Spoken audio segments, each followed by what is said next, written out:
So we are going to start crash course for NEET Biology, in which we will cover one chapter a day, means 38 days and 38 chapters. तो चलिए आज का chapter start करते हैं, the living world. इस chapter के अगर हम वेटेज की बात करें तो इस चैप्टर का जो वेटेज है वो 1 2 3 क्वेश्चंस का है। इस चैप्टर के अंतर्गत हम लोग सबसे पहली चीज़ पढ़ेंगे व्हाट इज़ लिविंग, लिविंग के क्या क्या कैरेक्टरिस्टिक्स होते हैं उनके बारे में।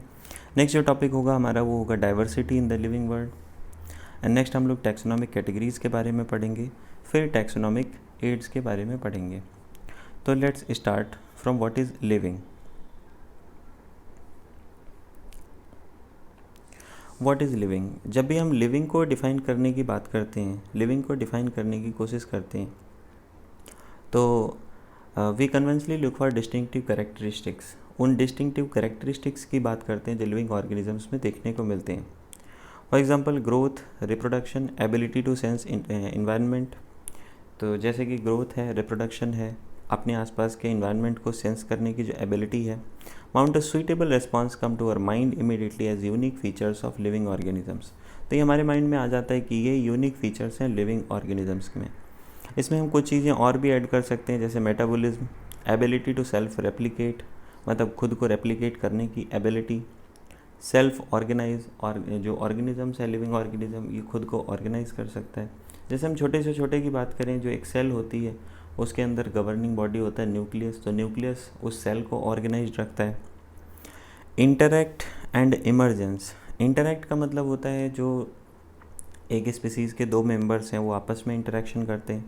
इसके अलावा अगर अलग अलग स्पीसीज़ के मेंबर्स होते हैं तो उनमें आपस में जो है वो इंटरेक्शन देखने को मिलता है। इसके अलावा इमरजेंस का मतलब हुआ कि डेवलपमेंट या एवोल्यूशन। तो अब हम एक एक करके इनको समझने की कोशिश करेंगे। सबसे पहले हम ग्रोथ के बारे में बात करते हैं। ऑल लिविंग ऑर्गेनिजम्स ग्रो, सभी लिविंग ऑर्गेनिजम्स ग्रो करते हैं। Increase in mass and increase in number of individuals are twin characteristics of growth. तो ग्रोथ के बारे में बात करी जाती है, increase in mass and increase in number of individuals, ये ग्रोथ के ट्विन कैरेक्टरिस्टिक्स हैं। तो यहाँ पे फिर हम बात करते हैं कि एक मल्टी सेलुलर ऑर्गेनिज्म कैसे ग्रो करता है, एक यूनिसेलुलर ऑर्गेनिज्म कैसे ग्रो करता है। अब multi cellular organism grows by cell division. जो मल्टी सेलुलर ऑर्गेनिज्म है ये सेल डिवीजन से ग्रो करता है। तो प्लांट्स में जो ग्रोथ होती है, वो सेल डिवीजन के द्वारा होती है। And it occurs continuously through out their life span. और ये जो ग्रोथ है ये उनके लाइफ स्पैन मतलब पूरी लाइफ भर कंटिन्यूस होती रहती है। एनिमल्स की अगर हम बात करें तो एनिमल्स में ये जो ग्रोथ है is seen up to only a certain age. तो एनिमल्स में जो ग्रोथ है वो एक सर्टेन एज तक देखने को मिलती है। However cell division occurs in certain tissues to replace lost cells. हालांकि सेल डिवीजन होता रहता है ताकि जो लॉस्ट सेल्स हैं उनको रिप्लेस किया जा सके। अब लॉस्ट सेल्स का मतलब क्या होता है, जैसे हम आरबीसी की बात करें तो उसकी जो लाइफ होती है 120 डेज़ की होती है, 120 डेज बाद ख़त्म। तो नई आरबीसीज का फॉर्मेशन होता रहता है। सिमिलरली डब्ल्यूबीसी की बात करें तो 7 डेज़ की लाइफ होती है अप्रॉक्सीमेट। प्लेटलेट्स की बात करें तो 3 to 5 डेज़ की लाइफ होती है। सिमिलरली जो म्यूकोसा की सेल्स होती हैं जीआईटी में, गैस्ट्रो इंटेस्टाइनल ट्रैक्ट में यानी एलिमेंट्री कैनाल में, उनकी जो लाइफ होती है वो 24 आवर्स होती है। तो इस तरीके से ये जो सेल्स हैं जो लॉस्ट होती रहती हैं उनकी जगह उनको रिप्लेस करने के लिए सेल डिवीजन कंटिन्यूसली होता रहता है। यूनिसेलुलर ऑर्गेनिजम्स की बात करें तो unicellular organism grow by cell division. Unicellular organism भी ग्रो करते हैं, सेल डिवीजन के द्वारा ग्रो करते हैं। तो हम इन विट्रो कल्चर्स में जो आउटसाइड लिविंग कंडीशंस यानी कि लेबोरेटरी में जो कल्चर कराया जाता है उसमें हम सिंपली माइक्रोस्कोप से देख के सेल नंबर काउंट कर सकते हैं और इससे पता कर सकते हैं कि यूनिसेलुलर ऑर्गेनिज्म भी सेल डिवीजन से ग्रो करते हैं। मेजॉरिटी ऑफ हायर एनिमल्स में, प्लांट्स में ग्रोथ और रिप्रोडक्शन जो है वो म्यूचुअली एक्सक्लूसिव इवेंट्स होते हैं। ग्रोथ और रिप्रोडक्शन जो है वो अलग अलग इवेंट होते हैं। One must remember that increase in body mass is considered as growth. तो जैसे कि हमने शुरू में क्राइटेरिया पढ़ा, इंक्रीज इन बॉडी मास को भी हम लोग ग्रोथ कंसीडर करते हैं। तो अगर हम इंक्रीज इन बॉडी मास को अगर हम ग्रोथ कंसीडर करें तो non living objects also grow if we take increase in body mass as a criterion for growth. कि अगर हम इंक्रीज इन बॉडी मास को क्राइटेरिया मान लें ग्रोथ का तो नॉन लिविंग ऑब्जेक्ट्स में भी ग्रोथ देखने को मिलती है, जैसे माउंटेन्स में, बाउल्डर्स में, सैंड माउंट्स में, इनमें भी जो है वो ग्रोथ देखने को मिलती है। पहाड़ ग्रो करते रहते हैं, बाउल्डर्स जो रेत के, इसके अलावा सैंड माउंट्स हैं, तो इन पे जैसे जैसे मटेरियल का एकोमुलेशन होता रहता है तो ये ग्रो होते हैं। However this kind of growth exhibited by non living objects is by accumulation of material on the surface. तो ये जो ग्रोथ देखने को मिलती है it is by accumulation of material on the surface. Surface पर मटेरियल एक्यूमुलेट होने की वजह से ये ग्रोथ देखने को मिलती है। दैट इज़ इस टाइप की ग्रोथ को हम एक्सट्रिंसिक ग्रोथ कहते हैं। ये बाहर के फैक्टर्स की वजह से हो रही है। जो लिविंग एनिमल्स की ग्रोथ है उसको हम इंट्रिंसिक ग्रोथ कहते हैं, वो इंटरनल फैक्टर्स की वजह से हो रही है, इनसाइड से होती है। लिविंग ऑर्गेनिजम्स में जो ग्रोथ होती है वो कहाँ से होती है? From inside. और नॉन लिविंग में कैसी ग्रोथ होती है? By accumulation of material on the surface. Surface पर मटेरियल के एक्यूमुलेशन की वजह से ग्रोथ होती है। Growth therefore can not be taken as defining property of living. तो इसलिए ग्रोथ को जो है वो डिफाइनिंग प्रॉपर्टी ऑफ लिविंग नहीं कंसिडर किया जाता है। Conditions under which it can be observe in all the living organisms have to be explained. किन कंडीशंस में ये जो ग्रोथ है ये सभी लिविंग ऑर्गेनिजम्स में पाई जाएगी, उनको एक्सप्लेन किया जाना बहुत ज़रूरी होता है, और तब हम ये समझेंगे कि ये लिविंग का कैरेक्टरिस्टिक है। हालांकि a dead organism does not grow, एक डेड ऑर्गेनिज्म में ग्रोथ देखने को नहीं मिलती है। Reproduction likewise is a characteristic of living. Reproduction जो है वो लिविंग का एक कैरेक्टरिस्टिक होता है। In multicellular organism reproduction refers to the production of progeny possessing features more और less similar to those of parents. Multicellular organism में reproduction क्या रेफर करता है? Reproduction refers to production of progeny, जिनके जो फीचर्स हैं वो मोर और लेस पेरेंट्स के सिमिलर देखने को मिलते हैं। मतलब इनवेरिएबली और इम्प्लिसिटली हम सेक्सुअल रिप्रोडक्शन की बात कर रहे होते हैं। ऑर्गेनिज्म जो है वो एसेक्सुअल तरीके से भी रिप्रोड्यूस करते हैं। फंगाई मल्टीप्लाई करता है और बहुत सारा नंबर्स में फैल जाता है due to the millions of asexual spores. Asexual spores की मदद से जो इसके एसेक्सुअल स्पोर्स है वो फंगाई प्रोड्यूस करते हैं। लोअर ऑर्गेनिज्म जैसे कि ईस्ट, हाइड्रा, यहाँ पर हमें बडिंग देखने को मिलती है।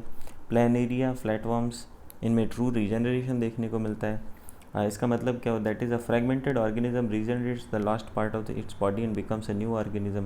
ये जो फ्रैगमेंटेड ऑर्गेनिज्म है वो अपना बॉडी का जो लास्ट पार्ट है उसको रीजनरेट कर देता है और इस तरीके से न्यू ऑर्गेनिज्म बन जाता है। The fungi, filamentous algae and protonema of moss. Fungi, filamentous algae और प्रोटोनीमा ऑफ मॉस में जो है वो फ्रैगमेंटेशन देखने को मिलता है। जब बात करी जाती है यूनिसेलुलर ऑर्गेनिजम्स की, जैसे बैक्टीरिया है, यूनिसेलुलर अलगी है, अमीबा है, रिप्रोडक्शन और ग्रोथ जो है वो सिनोनिमस होते हैं, यानी सिमिलर टर्म्स होते हैं। That is increase in number of cells. इसका मतलब क्या हुआ? Cells, number of cells increase होना। We have already defined growth as equivalent to increase in cell number और मास। ग्रोथ को हम पहले ही बता चुके हैं, that is increase in cell number या फिर इंक्रीज इन मास।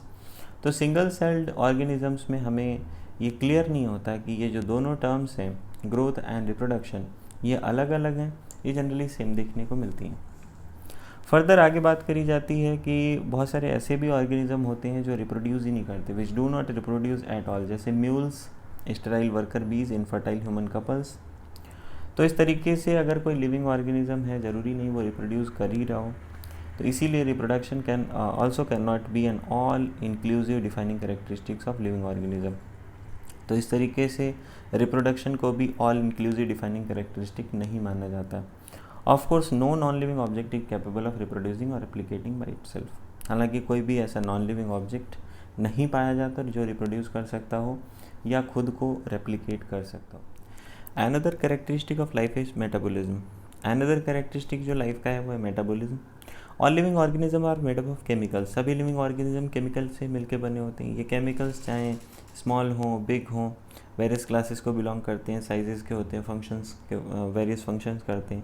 ये कॉन्स्टेंटली बनते रहते हैं और कॉन्स्टेंटली जो है वो दूसरे बायोमोलिक्यूल्स में चेंज होते रहते हैं। ये जो कन्वर्जन्स हैं या जो केमिकल रिएक्शंस हैं, इन्हीं को मेटाबॉलिक रिएक्शंस कहा जाता है। There are thousands of metabolic reactions occurring simultaneously inside all living organisms. सभी living organisms में thousands of metabolic reactions continuously होते रहते हैं, be they यूनिसेलुलर और मल्टीसेलुलर। चाहे यूनिसेलुलर ऑर्गेनिज्म की बात करी जाए, चाहे मल्टीसेलुलर ऑर्गेनिज्म की बात करी जाए। All plants, animals, fungi, microbes exhibit metabolism. सभी प्लांट्स, एनिमल्स, फंगाई और माइक्रोब्स में मेटाबॉलिज्म देखने को मिलता है। The sum total of all the chemical reactions occurring in our body is metabolism.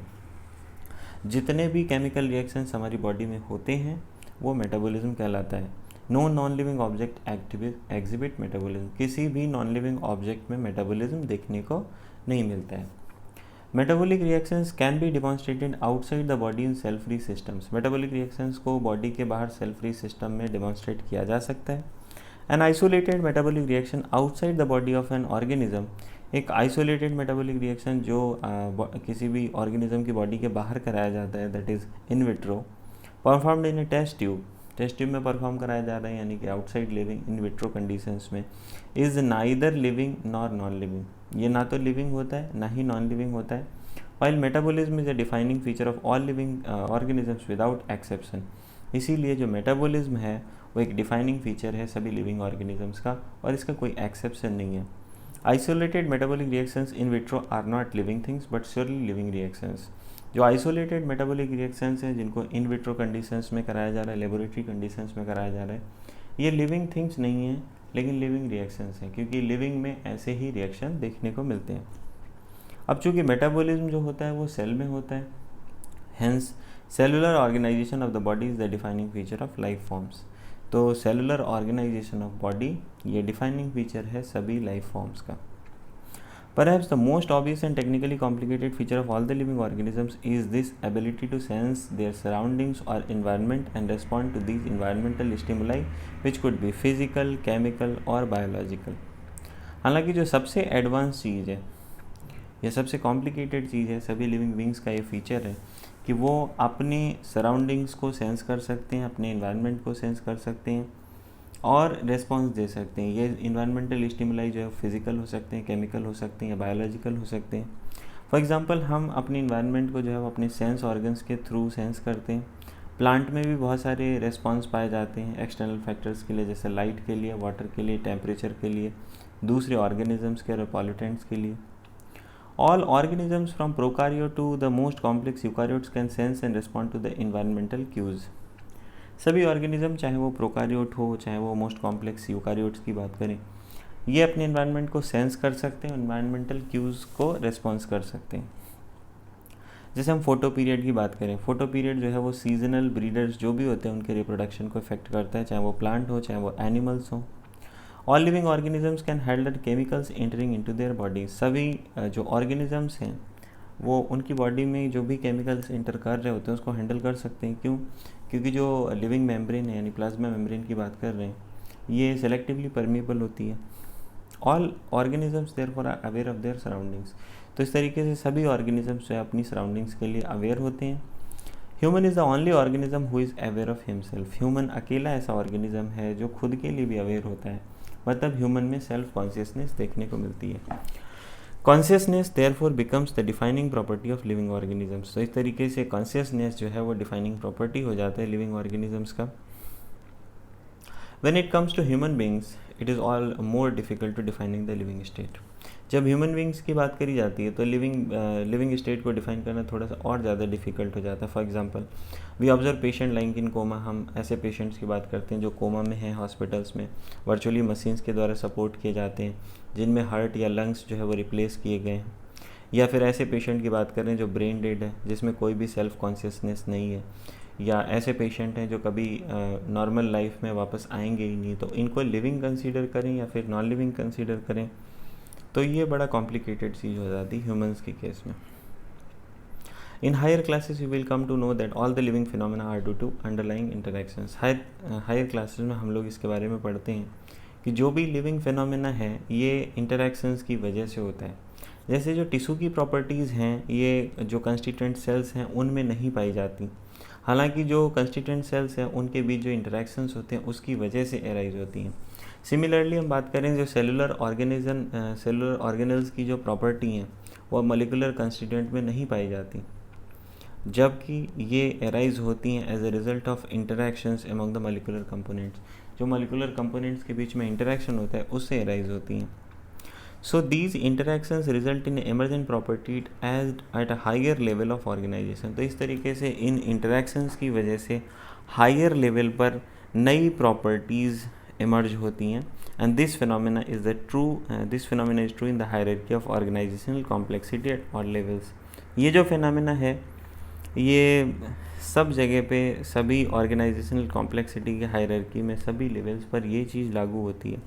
तो इस तरीके से हम कह सकते हैं that living organisms are self-replicating, evolving, self-regulating interactive systems capable of responding to external stimuli. तो इस तरीके से हम लिविंग के एक डेफिनेशन बना सकते हैं कि लिविंग ऑर्गेनिज्म सेल्फ रेप्लिकेटिंग होते हैं, खुद से रेप्लिकेट कर सकते हैं, इवॉल्विंग होते हैं, इनमें एवोल्यूशन देखने को मिलता है, सेल्फ रेगुलेटिंग यानी कि खुद को रेगुलेट कर सकते हैं, इंटरैक्टिव सिस्टम होते हैं, ये अपने इन्वायरमेंट के साथ इंटरैक्ट कर सकते हैं, दूसरे ऑर्गेनिजम्स के साथ इंटरैक्ट कर सकते हैं, and capable of responding to external stimuli, और जो एक्सटर्नल स्टिमुलाई है उसको रेस्पॉन्ड कर सकते हैं. Biology is the story of life on earth. Biology जो है वो स्टोरी है of life on earth. Biology is the story of evolution of living organisms on earth. So all living organisms present past future ये सभी एक दूसरे से linked हैं by the sharing of a common genetic material. Same type का genetic material सभी organisms में देखने को मिलता है, लेकिन इसमें वेरिएशन देखने को मिलता है थोड़ा थोड़ा. Diversity in the living world. If you look around you will see large variety of living organisms. जैसे हम अपने चारों तरफ देखते हैं तो हमें large variety of living organisms देखने को मिलती हैं, चाहे वो पॉटेड प्लांट्स हों, इंसेक्ट्स हों, बर्ड्स हों, या पालतू जानवर हों, या दूसरे एनिमल्स या प्लांट्स हों. और यहाँ पर और भी बहुत सारे ऐसे ऑर्गेनिजम्स होते हैं जिनको हम अपनी नेकेड आई से नहीं देख सकते, लेकिन वो भी हमारे चारों तरफ हमेशा मौजूद होते हैं. फिर अगर आप इन एरिया को इंक्रीज़ करते हो जिसमें आप ऑब्जर्वेशंस कर रहे हो, तो रेंज और वैरायटी ऑफ ऑर्गेनिजम्स जो है वो इंक्रीज़ करता है. ऑब्वियसली अगर आप कोई डेंस फॉरेस्ट विजिट करो तो वहाँ पे आपको ज़्यादा बहुत सारे टाइप्स के लिविंग ऑर्गेनिजम्स देखने को मिलेंगे. हर एक डिफरेंट काइंड का जो प्लांट, एनिमल या ऑर्गेनिज्म हम देखते हैं वो एक स्पीसीज़ को रिप्रेजेंट करता है. And the number of species that are known and described range between 1.7 to 1.8 million. और जितनी स्पीसीज़ के बारे में हम जानते हैं या जिनको डिस्क्राइब किया जा चुका है वो रेंज करता है 1.7 to 1.8 million. And this refers to biodiversity. इसी को बायोडाइवर्सिटी कहते हैं कि the number and types of organisms present on earth, कि टोटल कितने और कितने टाइप के ऑर्गेनिजम्स इस अर्थ पर प्रेजेंट हैं. We should remember here that as we explore new areas even old ones the new organisms are continuously being identified. यहाँ पर हमें एक चीज़ याद रखनी चाहिए कि जैसे जैसे हम नए एरिया को डिस्कवर करेंगे या फिर पुराने एरिया में दोबारा जाएंगे तो न्यू ऑर्गेनिजम्स कंटिन्यूसली ऐड होते जाएंगे. As stated earlier there are millions of plants and animals in the world. जैसा कि हम लोगों ने अभी पढ़ा कि millions of plants and animals इस दुनिया में पाए जाते हैं. तो हम अपने एरिया के जो प्लांट्स हैं, एनिमल्स हैं, इनके बारे में हम लोग इनको लोकल नेम्स से जानते हैं. अब लोकल नेम्स के बारे में क्या खास बात होती है कि लोकल नेम जो है वो प्लेस टू प्लेस वेरी करता है, एक कंट्री में वेरी करता है. तो इस वजह से क्या होता है, कन्फ्यूज़न आता है उनको रिकॉग्नाइज़ करने में. कि अगर हम एक दूसरे से बात करने का कोई तरीका निकालें या किसी ऑर्गेनिज्म के बारे में जिसके बारे में हम बात कर रहे हों तो वहाँ पर कन्फ्यूज़न क्रिएट होगा. तो इसलिए आवश्यकता पड़ी स्टैंडर्डाइज़ करने की. जो नेमिंग का प्रोसेस है उसको स्टैंडर्डाइज़ करने की आवश्यकता पड़ी ताकि एक ऑर्गेनिज़म सेम नेम से पूरी दुनिया में जाना जाए, और ये प्रोसेस कहलाता है नॉमेनक्लेचर. ऑब्वियसली नॉमेनक्लेचर या नेमिंग तभी पॉसिबल हुआ जब एक ऑर्गेनिज़म को अच्छे से डिस्क्राइब किया गया, करेक्टली डिस्क्राइब किया गया, और हमें ये पता लगा कि उस ऑर्गेनिज़म का जो नेम है, पर्टिकुलर नेम जो किस ऑर्गेनिज़म से अटैच्ड है, इसी को आइडेंटिफिकेशन कहते हैं. तो in order to facilitate the study number of scientist have established procedure to assign a scientific name to each known organisms.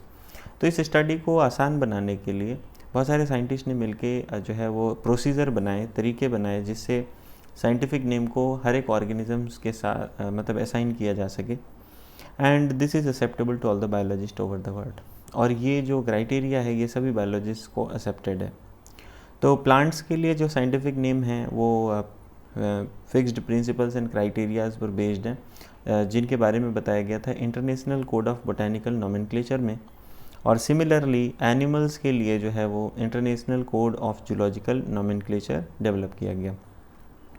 तो यहाँ पे साइंटिस्ट ने एक बात फिक्स करी कि हर एक ऑर्गेनिज्म का केवल एक ही नाम हो. Description of any organism should enable the people in any part of the world to arrive at the same name. किसी भी पर्टिकुलर ऑर्गेनिज्म के बारे में जब बात करी जा रही हो तो पूरी दुनिया के लोग एक ही ऑर्गेनिज़म के बारे में सोचें, एक ही ऑर्गेनिज़म के बारे में बातचीत करें। और एक दूसरी बात इंश्योर करनी है यहाँ पर कि वो जो नेम है वो किसी दूसरे ऑर्गेनिज़म के लिए ना यूज़ किया गया हो। So biologist follow universally accepted principles to provide scientific names to known organisms. तो इसके लिए बायोलॉजिस्ट जो है वो यूनिवर्सली एक्सेप्टेड प्रिंसिपल्स को फॉलो करते हैं। तो उसके बारे में बात करते हैं। हर एक नाम में दो कंपोनेंट होते हैं, एक जेनेरिक नेम होता है, एक स्पेसिफिक एपिथेट होता है।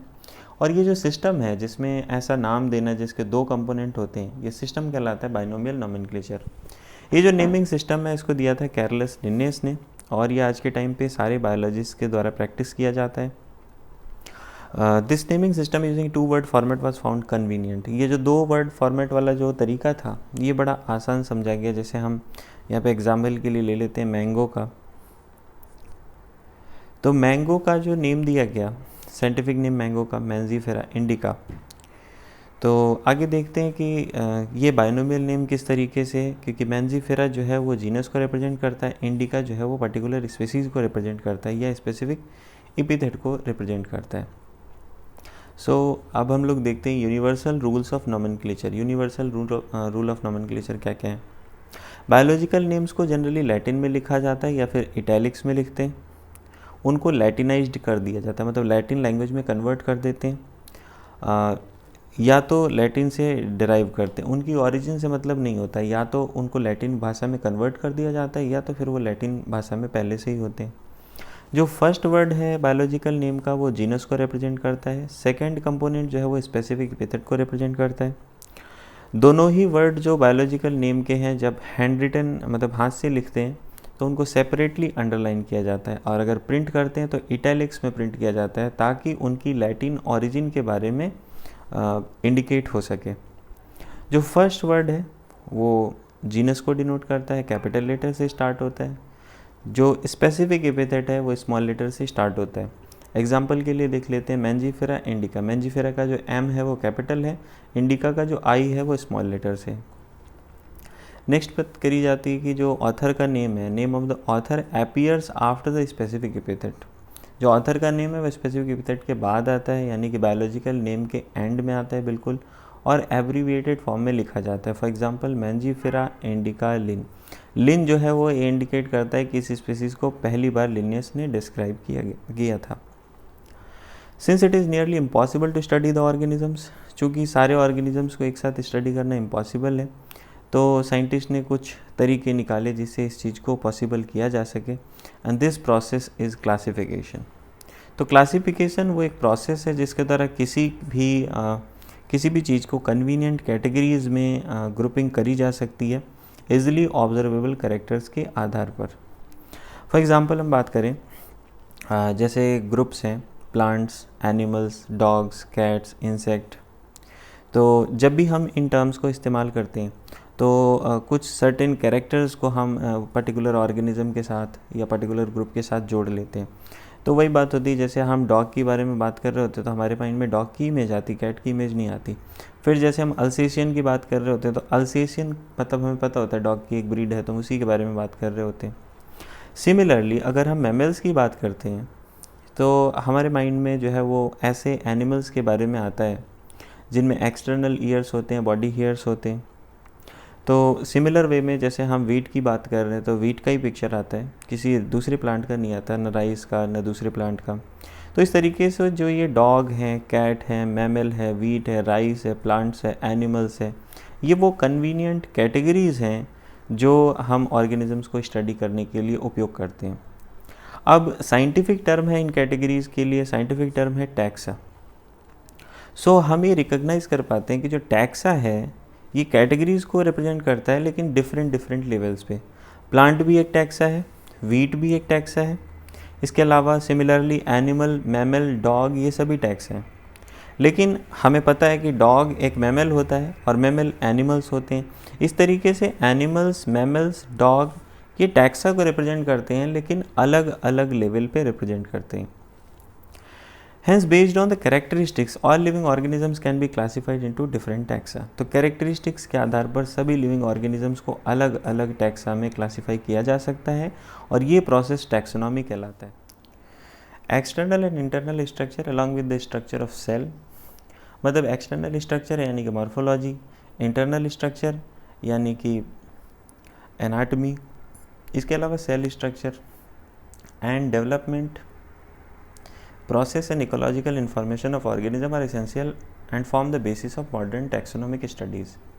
तो ये जो भी कैरेक्टर्स की हम बात कर रहे हैं, साथ के साथ इकोलॉजिकल इंफॉर्मेशन ऑर्गेनिज्म के बारे में, ये सब जो है इसेंशियल होता है और ये बेसिस बनता है मॉडर्न टैक्सोनॉमिक स्टडीज़ की।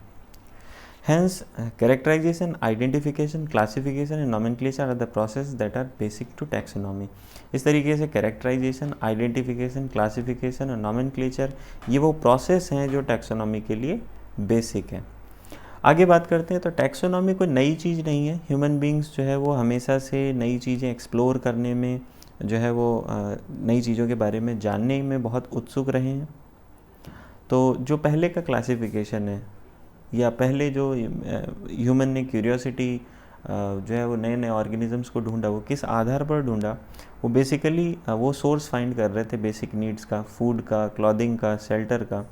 तो जो अर्लीस्ट क्लासिफिकेशन है वो यूज़ ऑफ वेरियस ऑर्गेनिज्म पर बेस्ड है कि हम इस पर्टिकुलर ऑर्गेनिज्म का क्या यूज़ कर सकते हैं। Human beings since long not only interested in knowing more about different kind of organisms and their diversities but also the relationship among them। तो ह्यूमन बींग्स जो है वो ऑर्गेनिजम्स के बारे में जानने में ही उत्सुक नहीं है, इसके अलावा उन ऑर्गेनिजम्स का आपस में क्या रिलेशन हो सकता है, क्या डाइवर्सिटीज़ हो सकती हैं, इसके बारे में भी जानने में बहुत उत्सुक रहे हैं। This branch of study was referred to as systematics. इस ब्रांच को सिस्टमैटिक्स कहते हैं। सिस्टमैटिक्स शब्द जो है वो लैटिन वर्ड से उठाया गया जिसका मतलब होता है Systema, which means systematic arrangement of organisms, जिसका मतलब है सिस्टमैटिक अरेंजमेंट ऑफ ऑर्गेनिजम्स।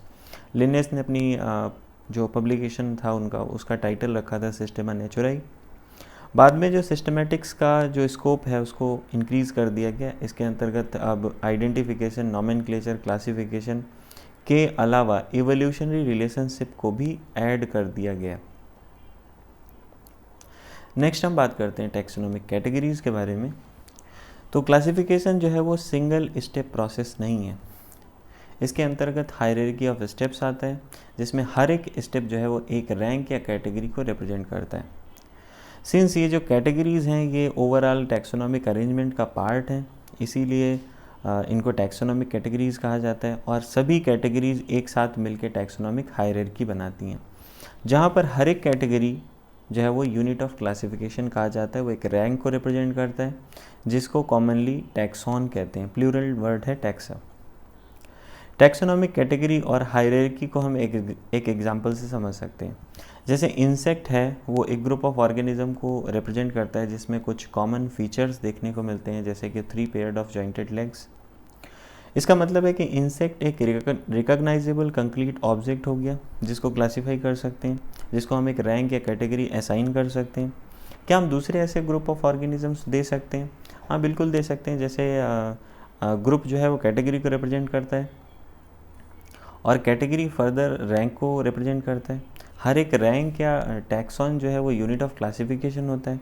तो इस तरीके से ये सभी टैक्सोनॉमिक ग्रुप या कैटेगरीज़ ये डिस्टिंक्ट बायोलॉजिकल एंटिटीज़ हैं। ये सिर्फ मॉर्फोलॉजिकल एग्रीगेट्स नहीं हैं, ये डिस्टिंक्ट बायोलॉजिकल एंटिटीज़ हैं। So taxonomical studies of all known organisms have led to the development of common categories such as kingdom, phylum, division। तो इस तरीके से जब हमने सारे ऑर्गेनिजम्स की स्टडी को एक साथ किया तो कॉमन कैटेगरीज डेवलप हुई, जैसे कि किंगडम, फाइलम, डिवीज़न, प्लांट्स के लिए डिवीज़न, एनिमल के लिए फाइलम, इसके अलावा class, order, family, genus, species. All organisms including those in plants and animal kingdoms have species as the lowest category। सभी ऑर्गेनिजम्स चाहे वो प्लांट किंगडम के हों, एनिमल किंगडम के हों, स्पीसीज जो है वो लोएस्ट कैटेगरी है। Now question you may ask is how to place an organism in various categories. अब ये सवाल उठता है कि हम इन कैटेगरीज में ऑर्गेनिजम्स को कैसे फिट करेंगे। The basic requirement is the knowledge of characters of an individual और ग्रुप ऑफ इंडिविजुअल्स। तो इन ऑर्गेनिजम्स को हम वेरियस कैटेगरीज में कैसे बांटेंगे? तो बेसिक रिक्वायरमेंट जो है वो नॉलेज ऑफ कैरेक्टर्स कैरेक्टर्स के बारे में नॉलेज होना चाहिए, किसी एक इंडिविजुअल के बारे में या ग्रुप ऑफ ऑर्गेनिजम्स के बारे में. This helps in identifying similarities and dissimilarities among the individuals of the same kind of organisms as well as of other kind of organisms. तो इससे हम जो है वो सिमिलैरिटीज़ या डिसिमिलैरिटीज़ को आइडेंटिफाई कर पाएंगे सेम टाइप के ऑर्गेनिजम्स के बीच में या फिर डिफरेंट काइंड्स ऑफ ऑर्गेनिजम्स के बीच में. तो सबसे पहले टैक्सोनॉमिक कैटेगरी के बारे में हम बात करते हैं, that is species. Taxonomic studies consider a group of individual organisms with fundamental similarities as species. मतलब ऐसे ग्रुप ऑफ ऑर्गेनिज्म जिनमें फंडामेंटल सिमिलैरिटीज़ देखने को मिलती हैं उसको हम एक स्पीसीज़ कहते हैं. बट एक्चुअल में स्पीसीज़ की डिफिनीशन वो होती है a group of individual organisms with fundamental similarities which can interbreed to produce a fertile individual. मतलब वो ऑर्गेनिज्म जो फर्टाइल जो रिप्रोड्यूस करके इंटरब्रीड करके फर्टाइल इंडिविजुअल प्रोड्यूस कर सकें. आगे बात करते हैं. One should be able to distinguish one species from the other closely related species based on the distinct morphological differences. तो एक पर्सन जो है वो एक स्पीसीज़ को दूसरी स्पीसीज़ से, दूसरी क्लोजली रिलेटेड स्पीसीज़ से मॉर्फोलॉजिकल कैरेक्टर्स के आधार पर जो है वो डिस्टिंग्विश कर सके. जैसे हम मैंजीफेरा इंडिका की बात करते हैं, सोलेनम ट्यूबरोसम की बात करते हैं that is potato, Panthera leo lion की बात करते हैं. ये तीनों ही name indica, tuberosum and leo specific epithet को रिप्रेजेंट करते हैं. जबकि जो पहला वर्ड है मैंजीफेरा, सोलेनम, पैंथेरा, ये जेनेरा है और ये higher level of taxonomic category को रिप्रेजेंट करता है. तो हर एक जीनस में एक या उससे ज़्यादा स्पेसिफिक एपिथेट हो सकते हैं जो डिफरेंट अलग अलग ऑर्गेनिजम्स को रिप्रेजेंट करते हैं जिनमें कुछ मॉर्फोलॉजिकल सिमिलैरिटीज़ होती हैं. फॉर एग्जांपल हम बात करें पैंथेरा, एक अनदर स्पेसिफिक एपिथेट होता है पैंथेरा के अंतर्गत जिसको बोला जाता है टाइग्रिस. इसके अलावा सोलेनम जो जीनस है उसके अंतर्गत दूसरी स्पीसीज़ भी आती हैं जैसे निग्रम एंड मिलॉन्जिना. ह्यूमन बींग्स जो है वो सैपियंस स्पीसीज़ को बिलोंग करते हैं जो कि जीनस होमो के अंतर्गत रखा गया है. तो इस तरीके से ह्यूमंस का जो साइंटिफिक नेम है उसको ऐसे लिखा जा सकता है होमो सैपियंस. नेक्स्ट कैटेगरी के बारे में हम बात करते हैं that is genus. Genus comprises a group of related species which has more characters in common in comparison to species of other genera. तो जीनस के अंतर्गत एक ग्रुप ऑफ रिलेटेड स्पीसीज़ आता है जिसमें दूसरी स्पीसीज़ के मुकाबले कुछ स्पीसीज़ में ज़्यादा कैरेक्टर्स कॉमन है दूसरे जेनेरा के मुकाबले. तो यहाँ पर हम कह सकते हैं जेनेरा वो कैटेगरीज हैं. Genera are aggregates of closely related species. Same type की जो क्लोजली रिलेटेड स्पीसीज है उनका एक समूह है. फॉर एग्जांपल हम बात करें पोटैटो, ब्रिंजल, ये दोनों अलग अलग स्पीसीज़ हैं लेकिन दोनों ही जीनस सोलेनम को बिलोंग करती हैं. इसके अलावा Panthera leo lion, leopard Panthera pardus, tiger Panthera tigris, इनमें सेवरल कॉमन फीचर्स देखने को मिलते हैं. ये सभी स्पीसीज़ हैं जीनस पैंथेरा की. और ये जो जीनस है ये दूसरे जीनस फेलिस से अलग है जिसके अंतर्गत कैट्स आती हैं. नेक्स्ट हम बात करते हैं, नेक्स्ट टैक्सोनॉमिक कैटेगरी है family. Family has a group of related genera. Family का मतलब है group of related genera with less number of similarities as compare to genus and species. तो जैसे जैसे हम कैटेगरी में ऊपर जाते जाएंगे सिमिलैरिटीज़ कम होती जाएंगी. तो यहाँ भी वही बात करेगी कि इसमें नंबर ऑफ़ सिमिलैरिटीज़ लेस होंगी, कम होंगी जेनेरा स्पीसीज़ के कंपैरिजन में.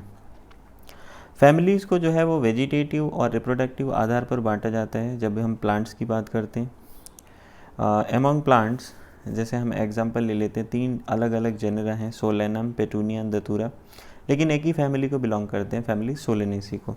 एनिमल्स में हम बात करें तो जीनस पैंथेरा जिसके अंतर्गत आता है लॉयन, टाइगर, लियोपार्ड, उसको जीनस फेलिस के साथ रखा गया है फैमिली फेलिडेई में. सिमिलर तरीके से अगर हम एक कैट और डॉग के फीचर्स को आइडेंटिफाई करते हैं तो वहाँ पे भी हमें कुछ सिमिलैरिटीज़ को देखने को मिलती हैं, कुछ डिफरेंसेस देखने को मिलते हैं. तो ये 2 अलग अलग डिफरेंट फैमिलीज़ के मेंबर्स हैं. फेलिडेई कैट्स की फैमिली एंड कैनिडेई डॉग्स की फैमिली है. नेक्स्ट जो हायर कैटेगरी है वह order. You have seen earlier that categories like species, genus and families are based on number of similar characters. तो जैसा कि हमने पीछे देखा स्पीसीज, जीनस, फैमिली ये कुछ सिमिलर कैरेक्टर्स के आधार पर जो है ग्रुप करे गए हैं.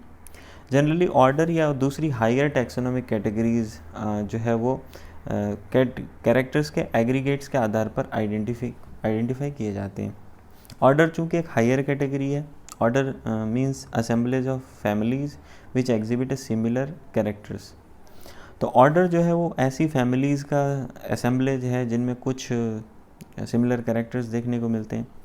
ये जो सिमिलर कैरेक्टर्स हैं, ये अगर हम डिफरेंट जेनरा को कंपेयर करें जो फैमिली बनाते हैं, उससे ये कैरेक्टर जो है वो कम हो जाते हैं, लेस इन नंबर होते हैं। तो प्लांट फैमिली जैसे कि कन्वल्वुलेसी, सोलेनेसी, ये ऑर्डर पॉलीमोनियल्स के अंतर्गत आती हैं फ्लोरल कैरेक्टर्स की बेसिस पर। एनिमल्स के अंतर्गत ऑर्डर कॉर्निवोरा में आता है फेलिडेई एंड कैनिडेई। जो कैट्स की फैमिली है, डॉग्स की फैमिली है, वो कार्निवोरा ऑर्डर के अंतर्गत आती है। नेक्स्ट जो कैटेगरी है दैट इज़ क्लास।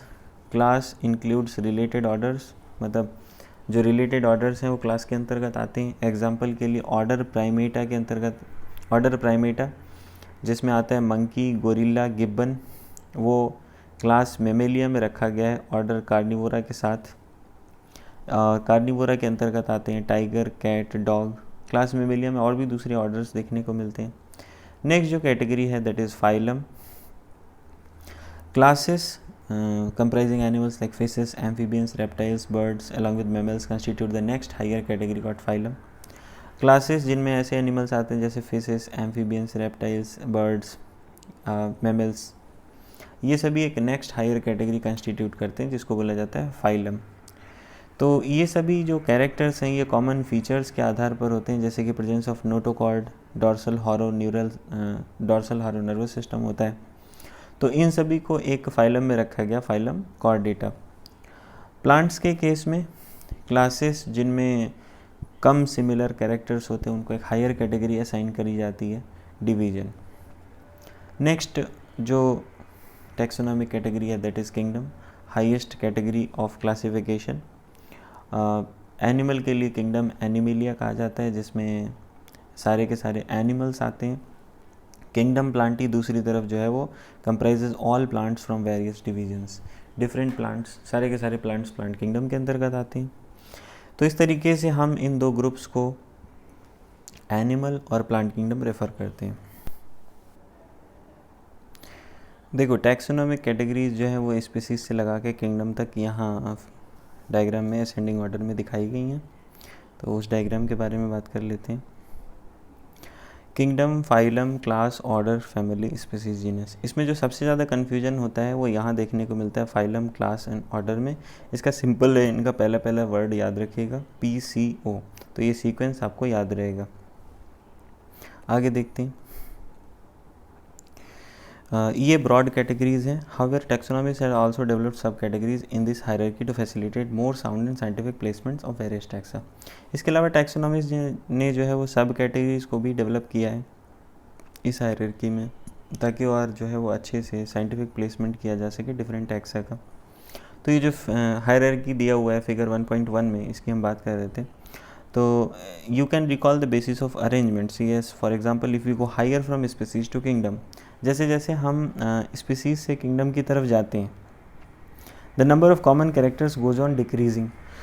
तो जो कॉमन कैरेक्टर्स का नंबर है वो घटता जाता है। Lower the taxa, more are the characteristic that the members within the taxon share. तो जितना लोअर टैक्सा होगा उतने ज़्यादा कैरेक्टर्स मेंबर्स में कॉमन होंगे, उतने ज़्यादा जो है वो ऐसे कैरेक्टर्स होंगे जो मेंबर्स शेयर करते हैं। Higher the category, greater is the difficulty of determining the relationship to other taxa at the same level. तो जितना हायर कैटेगरी होगी उतना ही डिफ़िकल्ट होगा दूसरे टैक्सा से, सेम लेवल के दूसरे टैक्सा से सिमिलैरिटी आइडेंटिफाई करना। Hence the problem of classification becomes complex. इसलिए जो क्लासिफिकेशन का जो क्राइटेरिया है, वो जो प्रॉब्लम है वो थोड़ी सी कॉम्प्लेक्स हो जाती है। यहाँ पे एक टेबल दे रखा है जिसमें कुछ कॉमन ऑर्गेनिजम्स की टैक्सोनॉमिक कैटेगरीज़ के बारे में बताया गया है।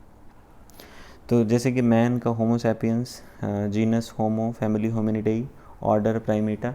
तो इसमें आपको सब कुछ याद रहता है, यहाँ दिक्कत आती है ऑर्डर वाले में। तो इसका प्राइमेटा ऑर्डर आपको ध्यान रखना है, बाकी तो सब याद रहता है, क्योंकि होमो सैपियंस, जीनस होमो, फैमिली होमिनिडेई, ऑर्डर अलग है थोड़ा सा, प्राइमेटा, क्लास याद रहता है, Mammalia, phylum, Chordata. House fly के केस में मस्का डोमेस्टिका, जीनस मस्का, फैमिली म्यूसिडेई, यहाँ तक आपको याद रहेगा। ऑर्डर में फिर से दिक्कत आएगी क्योंकि ऑर्डर में नेम चेंज हो गया, डिप्टेरा। क्लास आपको याद रहेगा, इंसेक्टा होता है, फाइलम आर्थ्रोपोडा। मैंगो की हम बात करते हैं, बायोलॉजिकल नेम है मैंजीफेरा इंडिका, जीनस मैंजीफेरा। इसकी फैमिली भी ध्यान रखेंगे, एनाकार्डियेसी फैमिली है, ऑर्डर सेपेंडेल्स है। डाइकॉट आपको याद रहेगा, क्लास डाइकॉट, एंड डिवीजन जो है वो एंजियोस्पर्म है। वीट के केस में वीट का biological name Triticum aestivum, genus Triticum, family Poaceae, इसका फैमिली ध्यान रखेंगे, ऑर्डर पोएल्स। क्लास आपको याद रहता है monocot, and division angiospermae. Next हम लोग बात करते हैं टैक्सोनॉमिकल एड्स के बारे में। तो टैक्सोनॉमिक स्टडीज़ जो हम वेरियस स्पीसीज़ की करते हैं, चाहे वो प्लांट्स हों, चाहे वो एनिमल्स हों या दूसरे ऑर्गेनिज्म हों, तो ये हमारे लिए एग्रीकल्चर में बहुत ज़्यादा हेल्पफुल हैं, फॉरेस्ट्री में, इंडस्ट्री में हेल्पफुल हैं, और इन जनरल अगर हम बात करें तो हमारे बायो रिसोर्सेज को जानने में और उनकी डाइवर्सिटी को जानने में ये हेल्पफुल हैं। This study would required correct classification and identification of the organisms. तो टैक्सोनॉमिकल स्टडीज़ के लिए हमारे लिए सबसे ज़रूरी चीज़ क्या है कि करेक्ट क्लासिफिकेशन हो, करेक्ट आइडेंटिफिकेशन हो ऑर्गेनिजम्स का। अब आइडेंटिफिकेशन के लिए बहुत ज़्यादा इंटेंसिव लेबोरेटरी और फील्ड स्टडीज़ की आवश्यकता होती है। जो कलेक्शन है हमारे पास एक्चुअल स्पेसिमेंस का, प्लांट्स का, एनिमल्स का, वो बहुत ज़रूरी है, और यही जो है वो टैक्सोनॉमिक स्टडीज़ का प्राइम सोर्स होता है। इसके अलावा these are also fundamental to studies and essential for training in systematics. तो सिस्टमेटिक्स जब पढ़ाया जाता है तो उसके लिए ये जो है वो फंडामेंटल है, और एक तरीके से ट्रेनिंग के लिए बहुत ही एसेंशियल चीज़ होती है। It is used for classification of an organism and information gathered is also stored along with the specimens. तो ये ऑर्गेनिजम्स को क्लासीफाई करने के लिए उपयोग किया जाता है। साथ के साथ जो नया ऑर्गेनिज्म है उस वहाँ से जो इन्फॉर्मेशन मिलती है उसको स्टोर कर दिया जाता है स्पेसिमेंस के साथ, और हर एक स्पेसिमेन को प्रिजर्व किया जाता है फ्यूचर स्टडीज़ के लिए। बायोलॉजिस्ट ने बहुत सारे सर्टेन प्रोसीजर्स दिए हैं, टेक्निक दिए हैं, ताकि हम ऑर्गेनिजम्स को जो है वो इंफॉर्मेशन को और ऑर्गेनिजम्स को स्पेसिमेंस के साथ स्टोर कर पाएँ। उसके कुछ टैक्सोनॉमिकल एड्स के बारे में यहाँ पर बात करी गई है, बताया गया है। सबसे पहले हम बात करते हैं हर्बेरियम के बारे में। तो हर्बेरियम एक स्टोर हाउस होता है कलेक्टेड प्लांट स्पेसिमेंस का, जिनको सुखाया जाता है, प्रेस किया जाता है और शीट्स पर प्रिजर्व किया जाता है। Further these sheets are arranged according to universally accepted system, और बाद में इन सीट्स को जो है वो universally accepted system of classification के अकॉर्डिंग अरेंज किया जाता है। ये स्पेसिमेंस पर जो है वो हर्बेरियम शीट पर ये स्पेसिमेंस लगाए जाते हैं, साथ के साथ इनके साथ कुछ डिस्क्रिप्शन लिखा जाता है, और become a house, store house और रिपोजिटरी फॉर फ्यूचर यूज़। तो हर्बेरियम जो है एक तरीके से स्टोर हाउस होता है, एक तरीके से रिपोजिटरी होती है, जहाँ पर बहुत सारे प्लांट स्पेसिमेंस रखे होते हैं और फ्यूचर स्टडीज़ में हेल्पफुल होते हैं। हर्बेरियम सीट पर क्या क्या लिखा जाता है, क्या क्या लेबल प्रोवाइड किया जाता है, वो क्या क्या इन्फॉर्मेशन प्रोवाइड किया जाता है, उसकी बात करी जा रही है। तो वहाँ पे date and place of collection होता है, इसके अलावा English, local and botanical name होता है, फैमिली लिखी जाती है उसकी, और किस पर्सन ने उसको कलेक्ट किया, कलेक्टर का नाम भी लिखा जाता है। हर्बेरिया जो है वो क्विक रेफरल सिस्टम्स होते हैं टैक्सोनॉमिकल स्टडीज़ में। जैसे हम पर्टिकुलर ऑर्गेनिज्म के बारे में नहीं जानते तो हम हर्बेरियम में जाके उसकी लीव्स को, उसके फ्लावर्स को, उसके ड्राइड स्टेम को स्टडी कर सकते हैं, और इस तरीके से जब हम एक्चुअल फील्ड स्टडी करते हैं तो उस ऑर्गेनिज्म को आइडेंटिफाई करने में, उस प्लांट को आइडेंटिफाई करने में आसानी होती है। नेक्स्ट जो टैक्सोनॉमिक एड है दैट इज़ बोटानिकल गार्डन। तो बोटानिकल गार्डन में स्पेशलाइजेशन क्या है कि यहाँ पर लिविंग प्लांट का कलेक्शन होता है रेफरेंस के लिए। प्लांट स्पीसीज़ इन गार्डन्स में उगाई जाती हैं, क्यों उगाई जाती हैं? फॉर आइडेंटिफिकेशन पर्पज़, और हर एक प्लांट पर लेबल लगाया जाता है जहाँ पर उसका बोटानिकल और साइंटिफिक नेम और उसकी फैमिली लिखी होती है। कुछ फेमस बोटानिकल गार्डन्स के बारे में यहाँ पे एग्जांपल दिया गया। Famous botanical garden Q England, Indian botanical garden Howrah India, and NBRI national botanical research institute Lucknow. तो नेक्स्ट जो टैक्सोनॉमिकल एड है वो है museum. Biological museum generally educational institute में होते हैं, जैसे कि स्कूल, कॉलेज। तो म्यूजियम में क्या होता है? म्यूजियम में कलेक्शन होता है प्रिजर्व्ड प्लांट्स का, एनिमल स्पेसिमेंस का स्टडी और रेफरेंस के लिए। स्पेसिमेंस को कंटेनर में, जार में प्रिजर्व किया जाता है, प्रिजर्वेटिव सॉल्यूशंस में, फॉर्मेलिन में। प्लांट और एनिमल स्पेसिमेंस को जो है वो ड्राई स्पेसिमेन की फॉर्म में भी प्रिजर्व किया जा सकता है। इंसेक्ट को प्रिजर्व किया जाता है इंसेक्ट बॉक्स में after collecting, killing and pinning. Collect करके किल करके पिन लगा के इनको रख दिया जाता है। लार्जर एनिमल्स जैसे कि बर्ड हैं, मैमल्स हैं, इनको जनरली स्टफ्ड कर दिया जाता है, मतलब कॉटन वगैरह भर देते हैं उसके अंदर और उसके बाद वैक्स की कोटिंग कर देते हैं, तो इससे ये प्रिजर्व्ड रहता है। म्यूज़ियम में जो है वो एनिमल स्केलेटन्स का भी जो है कलेक्शन देखने को मिलता है। नेक्स्ट टैक्सोनॉमिक कैटेगरी है जूलॉजिकल पार्क। ये वो प्लेस होते हैं जहाँ पर वाइल्ड एनिमल्स को प्रोटेक्टेड इन्वायरमेंट में रखा जाता है अंडर ह्यूमन केयर, और इससे हमें क्या हेल्प होती है, which enables us to learn about their food habits and behaviour. तो हम इनके फूड हैबिट्स और बिहेवियर के बारे में जान सकते हैं। ज़ू में क्या होता है कि सभी एनिमल्स को लगभग नेचुरल हैबिटेट के सिमिलर कंडीशंस दी जाती हैं। तो ये एक टाइप का एक्स सीटू कंजर्वेशन होता है, इकोलॉजी वाले चैप्टर में हम लोग पढ़ते हैं। इन सीटू कंजर्वेशन वो होता है कि जब हम उसी सिचुएशन में ऑर्गेनिज्म को प्रिजर्व करते हैं। जूलॉजिकल पार्क में क्या होता है कि हम ऑर्गेनिज्म को उस सिचुएशन से बाहर लाते हैं, मैन मेड सिचुएशन में रखते हैं। तो एक टाइप का ये एक्स सीटू कंजर्वेशन होता है, कॉमनली इनको जू कहा जाता है। नेक्स्ट टैक्सोनॉमिकल एड है की जो है वो एक अनदर टैक्सोनॉमिकल एड है जिसको identification of plants and animals के लिए इस्तेमाल किया जाता है। It is based on similarities and dissimilarities. ये सिमिलैरिटी और डिसिमिलैरिटी पर बेस्ड है। कीज जो है वो कंट्रास्टिंग कैरेक्टर्स पर बेस्ड होती हैं, जनरली जो पेयर में पाए जाते हैं इनको कपलेट कहते हैं। और ये एक चॉइस को रिप्रेजेंट करता है जो दो अपोजिट ऑप्शंस के बीच में बनाई जाती है। जैसे हम बात करें कि कोई भी पर्टिकुलर ऑर्गेनिज्म मिला तो सबसे पहले हम बात करेंगे कि प्रोकार्योटिक है कि यूकार्योटिक है, तो यू हैव टू ऑप्शंस। उसके बाद ये प्लांट है कि एनिमल है, मोनेरा है कि जो है वो फंगाई है, तो मोनेरा है कि फंगाई है, तो अलग के दो ऑप्शंस हो गए। प्लांट है कि एनिमल है, तो इस तरीके से अपोजिट ऑप्शंस के बीच में एक चॉइस एक्सेप्ट करी जाती है। This result in the acceptance of only one and rejection of the other. इस तरीके से एक चॉइस एक्सेप्ट होती है, दूसरी रिजेक्ट होती है। की का हर एक स्टेटमेंट जो है वो लीड कहलाता है। And separate taxonomic keys are required for each taxonomic categories such as family, genus, species for identification purposes. हर एक टैक्सोनॉमिक कैटेगरी के लिए अलग अलग टैक्सोनॉमिक कीज़ की रिक्वायरमेंट होती है, जैसे कि फैमिली, जीनस, स्पीसीज़ के लिए, आइडेंटिफिकेशन पर्पस के लिए। और कीज जो है वो जनरली नेचर वाइज एनालिटिकल होती हैं, they are analytical in nature.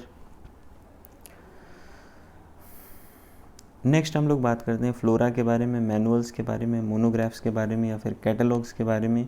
ये भी जो है वो इन्फॉर्मेशन को रिकॉर्ड करने के कुछ तरीके होते हैं, ये भी करेक्ट आइडेंटिफिकेशन में हेल्पफुल होते हैं।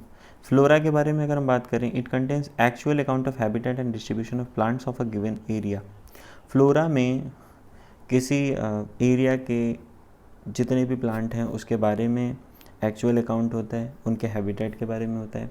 सिमिलर लिस्ट जो है बनाई जाती है एनिमल्स के लिए, तो फाउना नाम दिया जाता है। Fauna contains actual account and habitat and distribution of animals of a given area.